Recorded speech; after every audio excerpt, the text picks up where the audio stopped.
Hello guys, welcome back to my YouTube channel. If you're new here, karibu sana, and if you're a returning subscriber, welcome back. Thank you guys for the love, thank you for the new sub, thank you for the returning.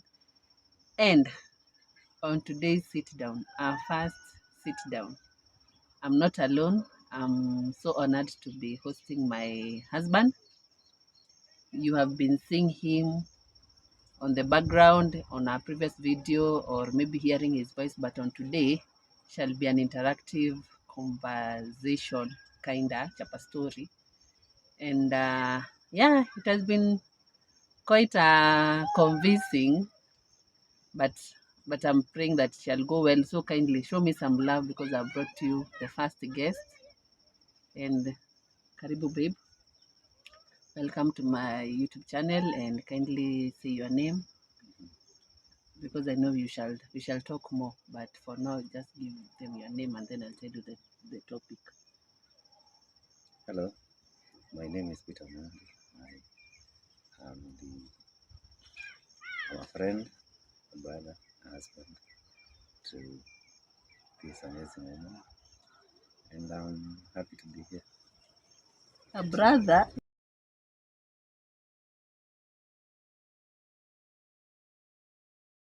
It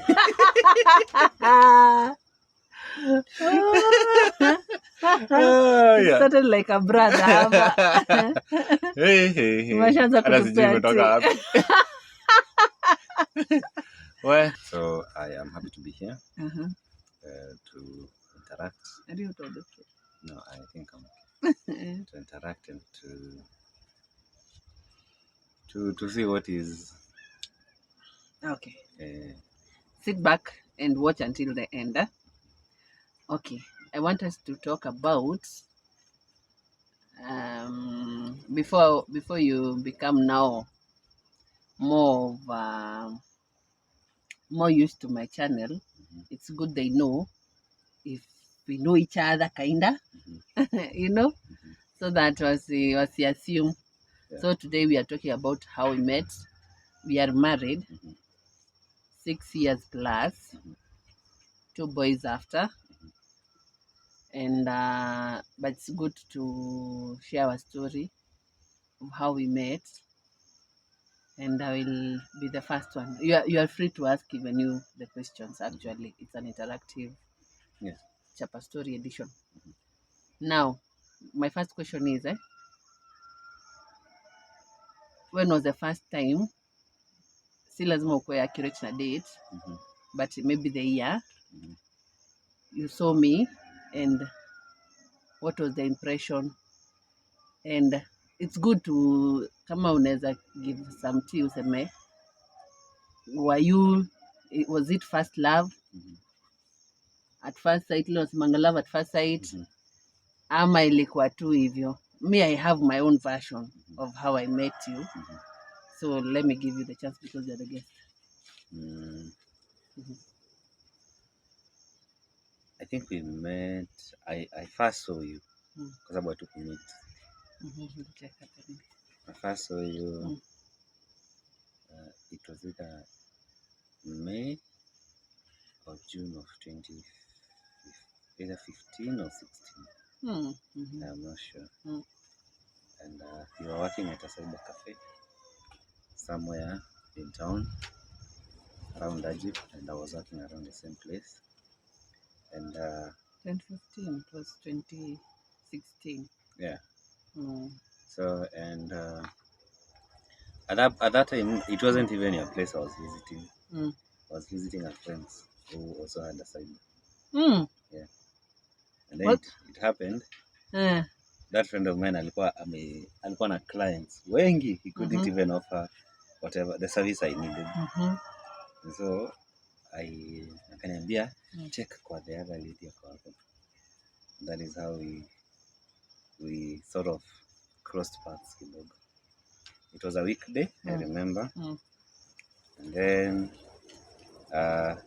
because I came there at your place for several instances. Or something you are doing for me. And then one instance, nakumbuka, it was our weekend. Nilikuwa nimeenda job tao. there's something I was doing at work and then nikatokea mid around joto venye Saturdays watu tokea mapema. So tukapatana at where I stay.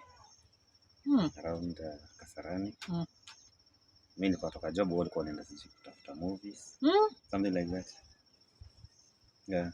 So and you're like, yeah, I have seen you at work, you've interacted, kumbe unaishi huko, yeah, blah blah blah.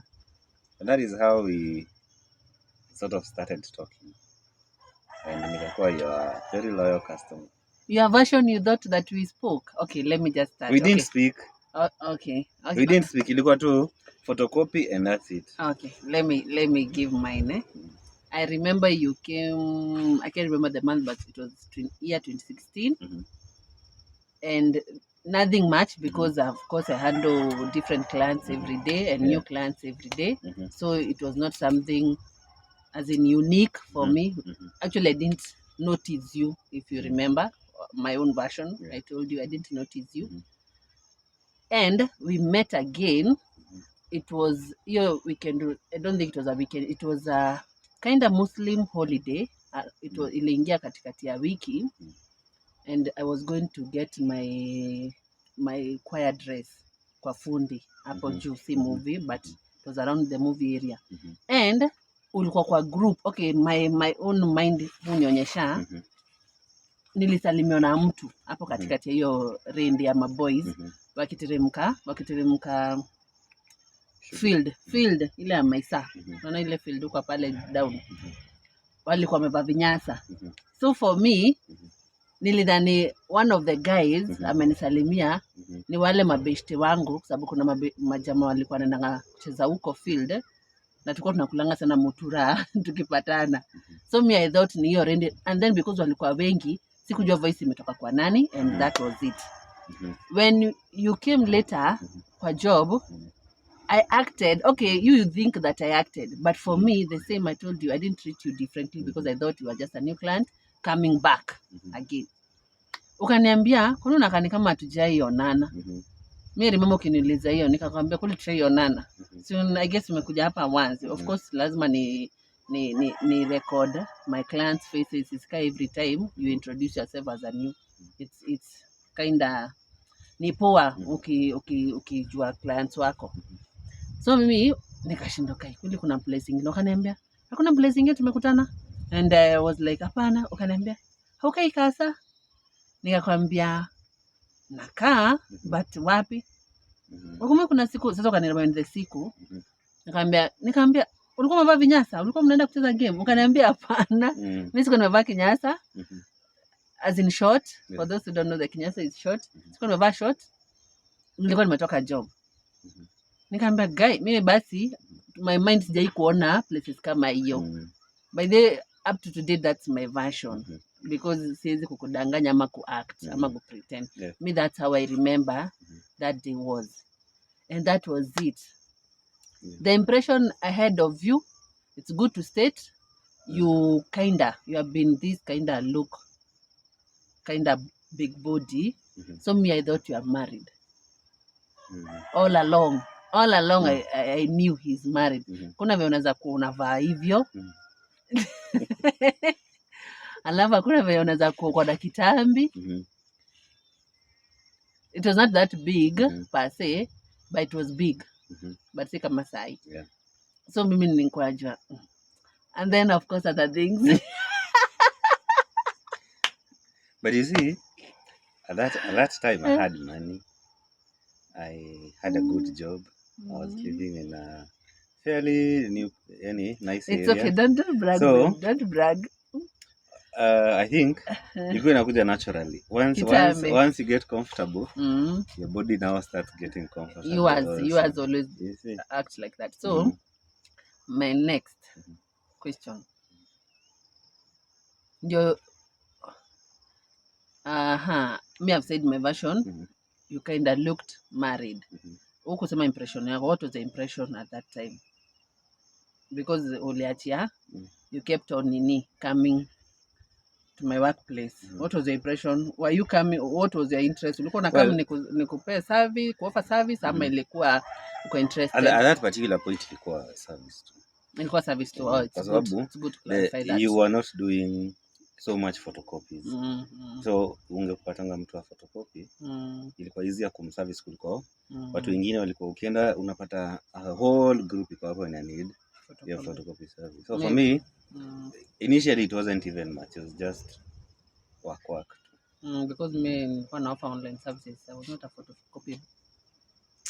Is a job. So okay. Now when did you know that we can be?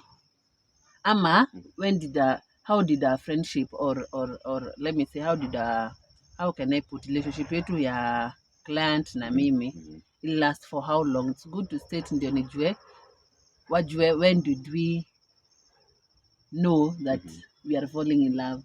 How did our friendship yetu last for how long? Ama our client kind of relationship will last for how long?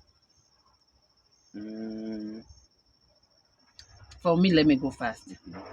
For me, since that around May, I guess it lasted the whole year. That whole year of 2016. We were good friends. I remember when I got to know that we live the same area, but not the same street. And of course, you are working the opposite side. Ulikuwa side ya Harambee Avenue, KICC. So, hapo kucross kwangu Ajip, sijui kama mnaona guys, kucross hapo ni karibu. Either tuende lunch, either kama hujakuwa, like for me, I've never been a morning person, tunaenda breakfast and all sorts. Yeah. So we became like, let me say, buddies, cool buddies. Cool buddies. And they felt like you are like a brother. Me, I remember. By the way, you are not wrong saying that you are like a brother. I felt like you are a brother that I never had. We were like talking about anything and everything. I remember laughing at anything and everything. Ushaipatana me by this jui kama ushaipatana na mtu you are udaku mate na ni the opposite gender. Another thing is that one can be for the same gender like ladies, but for having a male and mnapiga udaku, like you can laugh at anything passing, you were like that guy for me. That guy for me. Maybe because I didn't have many friends at that. Actually, I've never been a social person. I felt you fitted that gap for me as a friend. Number two, if we couldn't ride together in the morning, you could try to tell me maybe unatoka mapema leo tunaweza endanisha. Sometimes hatuko tunaendanisha because unaweza kwa mko na boss. But mimi time yangu ya kutoka ilikuanga always constant. Mine was 5. So if you're not available at 5, mimi nilikuwa naenda zangu. And I remember wewe ndio ulikuanga ni kama, by the way I can say like the same two brother. Like ule brother na kuwatch. Nikienda tu dating zangu, maybe acha kucheka. Nikienda dating zangu zilikuwa na some funny escapades. Nikienda dating zangu, you will keep on checking. Unashinda ukitext, bado hujatoka. No, I used to give you tips. I used to give you tips. Okay, acha kwanza niseme. Okay, mimi nilikuwa najua by the way you're doing that out of your good heart, as in say uko na anything that unanifilia for me at that time. Sababu huko haikuwa by the way, it's good to state huko issue. So me I remember some like 2 or 3 dates I went. Ama 2 days. Hey, jamaa wacha shinda kinitext. Bado hujatoka tao. Bado hujafanya nini? Na nakwambia sijui na nakupea some tea. Sijui nini. No. Si nitafika home late. The moment nimefika, unanitext. And I'm like, see, I thought this guy is married. By then, all along, because I've never asked you that question. All along, I knew you are married. So, mimi unaniambia, ukifika home, uniambie. And I'm like, nimefika almost 11 p.m. How can you text a married man?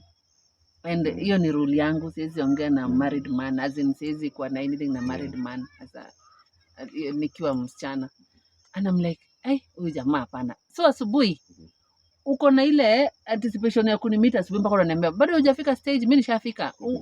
Mpaka ni uko na haraka ya kunitoa kwa nyumba ndio. I guess you wanted some udaku to know what transpired that night. Mimi nakwambia disappoint. Hey, jamaa. Wacha nitolee msomo. A guy should never keep you waiting without explanation. He should have called if it's traffic, I could call. sijui ingine tukajikuta tumelipa bill na my other old friend, a lady, my primary kinda classmate. Hiyo pia kaniambia a guy should, and I'm like, hey, huyu na yeye. No, because you are being asked out a lot of times. And beautiful. Yes.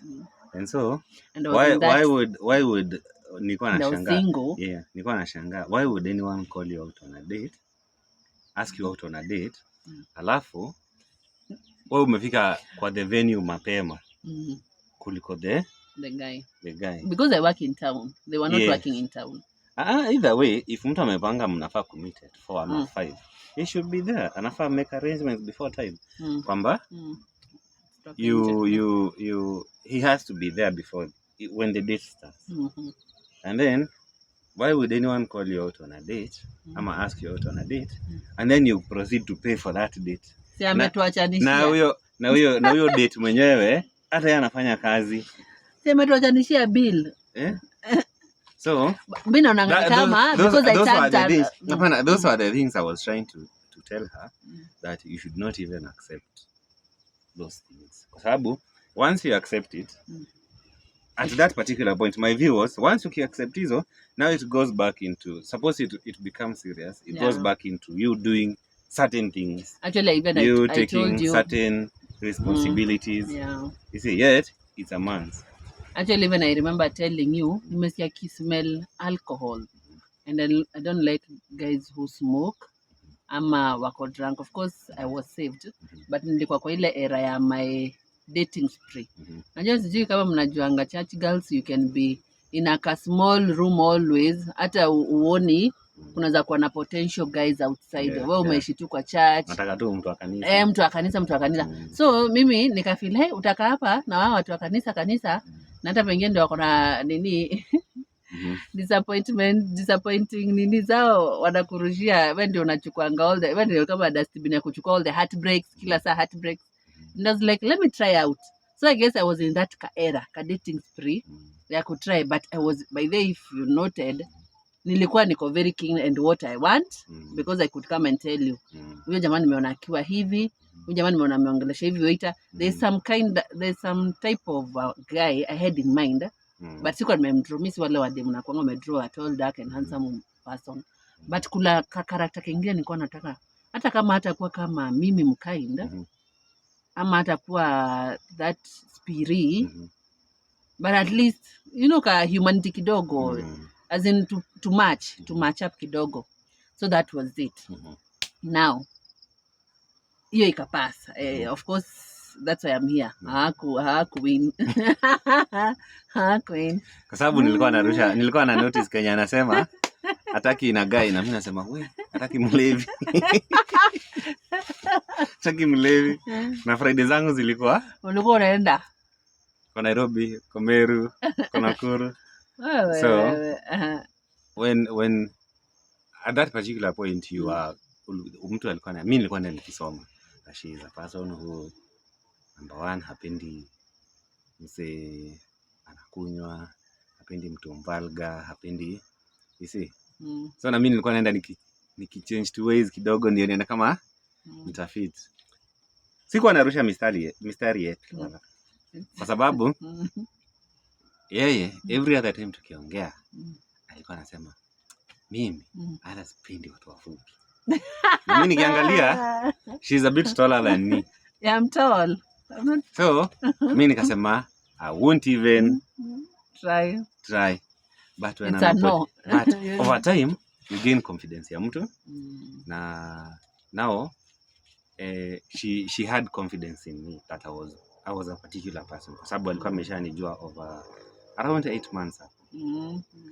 And when I decided to now usiende sana kidogo.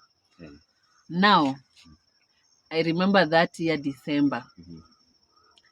I guess I was in a very kind of bad space, because I guess when you found me that year, it was a very rough year for me in terms of finding myself. I remember emotionally nilikuwa unstable, spiritually pia ilikuwa inanisumbua,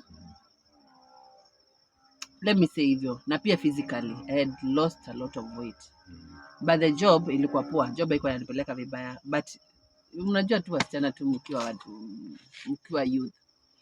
But me, I can say you came to my life as a friend at the right time, because you made me sober, you made my days brighter.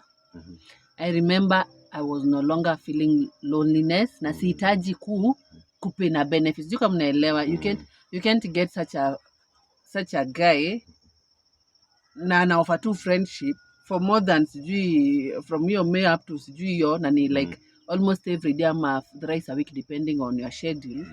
Na anything back in his mind. Me that one hapo by the hapo ulicheza kiwe, because you hata the time that maybe ungekuja useme anything, kama ungesema that time, I felt ulikuwa umewin. For me, if you said earlier, I felt like win, because number one, I felt protected. Number two, I felt accepted. It's good to feel accepted as a girl, especially ukiwa huku nje. Number three, you made me feel like I'm enough. Like hilo ulikuwa unani remind, even if I am nakwambia hizo ma stories zangu, ulikuwa unani make me feel I'm enough. And kwanza yenye ulikuwa unanibamba every time tuna cross barabara na nimekuwa nikienda job peke yangu, alikuwa ananishikanga tu mkono literally hivi. Tunavuka barabara sana niachilia. Tukiingia kwa gari, unaniacha niingia wa kwanza. Unaona venye mnaenda kuhope gari, jamaa lisha hope. Unajua gari za Nairobi zinaendanga zikienda zisimame. Kiti uko ndani. Sasa nyingine ungangane kuingia. Jamaa hangeingia kama sijaingia.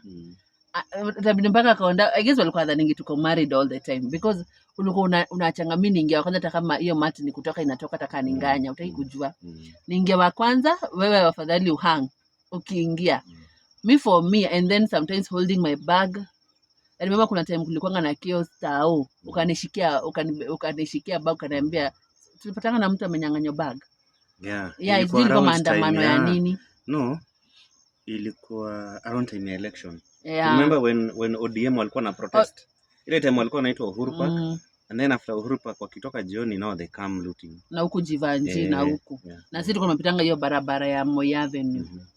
The guy alikuwa anajitolea kunibebea bag. Mzeiona hivyo. Unanibebea bag sijui nini.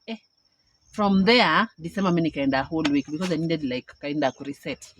Nikaenda whole week Ushago. And I guess nilikwambia but kwetu hakuna stima. Hakuna solar power. So nilikuwa naenda mteja most of the time. And I remember nikihakisha tu hivi simu ile time nitapata place ya kwenda kuchajiwa kwa neighbor. Napata tried calling you mingi, lakini ndio kweli ujamaa ameboeka aje nyumbani kwao. Sababu yeye Ushago kwao ni huko tu. Ameboeka yake yote. And then you could make those long calls. By the way, they were making me like miss kurudi Nairobi. And then nikarudi. How did you feel about it? But Miss Dani will feel anything, because I guess, well, mimi niko na tu nikao married ama dating. Those serious things. Over that period, I was in a long distance relationship. Oh. That ended around So December you were lonely. That's why you were calling me. December I was alone. See, lonely.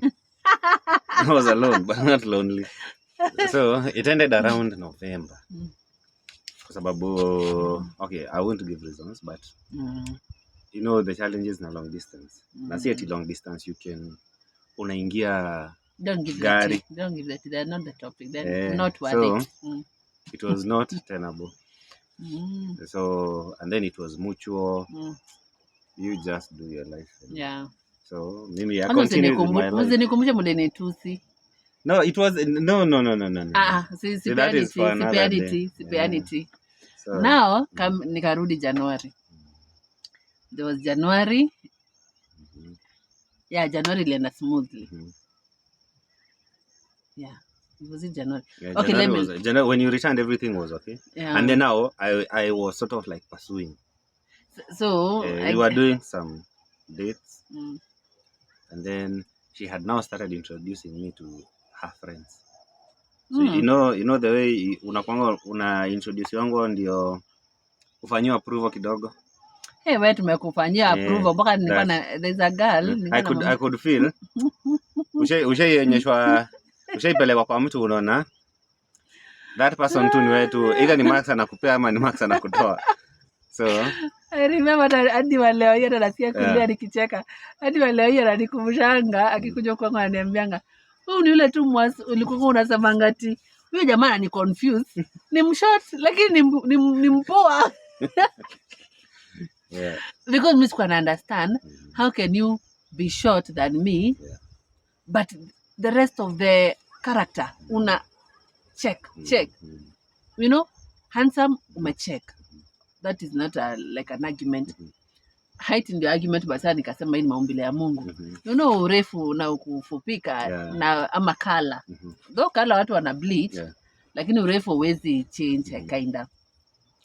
And I remember nikiambia beshte, mimi jamaa ni confused. So tukasema one day lunch tukule huko kwenye yako kwa ofisi huko chini tao. Na ndio tukaenda ofisi ndio tuone kama tutanini. Atanisaidia. Na wewe upate mtu wewe uoleke. Ndio tukue tuna relate vizuri. Anyway. Sasa anajijua. Sasa mimi nakumbuka hiyo time nilikuwa nataka I need approval because na feel the way we are going it's like hajaniambia ananipenda. But there is a way you can feel mkiachana huyo msee. Hata kama mko mnaongea anything ya love sababu kuiongea kitu ya love nikati tulikuwa tunaogopana. It's like yeye ananiogopa because anajua gasaki watu short. Pia mimi that's not even a topic to discuss with him. Sijui kama unaona. Lakini kuna venye mkiachana you feel like kuna venye unakatika. Sijui kama unaelewa, mna detach na mtu ni kama umeenda kwako kulala, umedetach na huyo mtu. So unangoja kesho tena urudishe hiyo puzzle. Sijui kama unaelewa. Then kesho ikifika na sisi jana mliongea but kesho unapega uda kwingine hata kuingia kwa job ni kama stress. Mpaka kuache ku break kwa hiyo barabara mtu aende job. We used to do lunch and breakfast pamoja. Yeah. I used to cover transport every day. For real? Yeah. I used to pay transport to and fro. Later on. Man, sasa when not in things, friendship. When things now started looking up. Sasa hiyo saa 2017. After December. 2017 when I came back, it's like you felt like you might lose me, right? No, nile. Hapana, you sometimes you read a connection that unaona kuna kavil kametoka ka uoga. Now you're able to address each other like truthfully, no, bila ile kuficha. That is when now I started now doing certain things. So because I remember around Feb. No. Now I want us to cut it from here because I feel it will be long. Now we speak about the next stage that we got ourselves into. Did we break up? Yes. Ama did we? No, don't answer me. Did we break up? Stay tuned for part 2. Did we break up? Ama did we rebuild our relationship now more stronger? Stay tuned for the part 2 and kindly subscribe.